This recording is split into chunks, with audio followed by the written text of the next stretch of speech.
તો અમદાવાદમાં એક દિવસ વરસાદનું આગમન થયા બાદ જો કે મેઘરાજાએ વિરામ લીધો છે અને વાતાવરણમાં પલટો પણ જોવામાં આવી રહ્યો છે।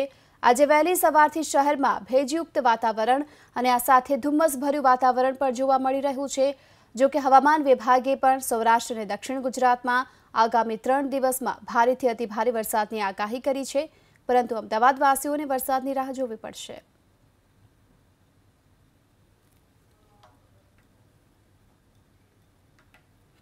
અમદાવાદ શહેરમાં એક દિવસમાં આવેલા 2 ઇંચ વરસાદ બાદ મેઘરાજા જાણે ગાયબ થઈ ગયા હોય તેવી અમદાવાદ શહેરમાં સ્થિતિ સર્જાઈ છે।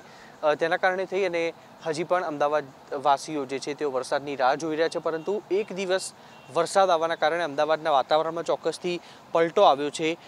જે વાતાવરણ વહેલી સવારે જોવા મળ્યું તે ભેજયુક્ત અને સાથે ધુમ્મસવાળું જોવા મળ્યું। સાથે સાથે જે ઉનાળાની કાળઝાળ ગરમીથી લોકોએ રાહત મેળવી છે। એકાએક વાતાવરણમાં વરસાદ આવવાના કારણે ઠંડક પણ પ્રસરી છે।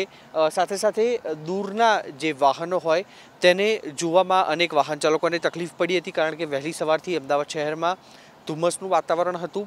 હવામાન વિભાગે જે આગાહી કરી હતી તે અનુસાર ગુજરાતમાં આવનાર 4 થી 5 દિવસ સૌથી વધુ વરસાદ પડી શકે તેમ છે, પરંતુ સૌરાષ્ટ્ર અને દક્ષિણ ગુજરાતમાં તેની અસર પણ વર્તાઈ રહી છે।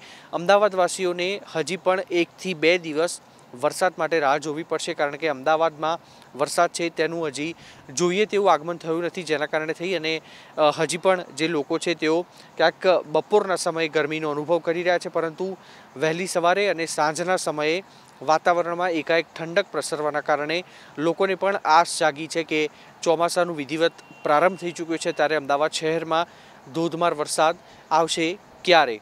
કેમેરામેન પ્રદીપ સિંહ સાથે ઉષાંક સોની, એબીપી અસ્મિતા, અમદાવાદ।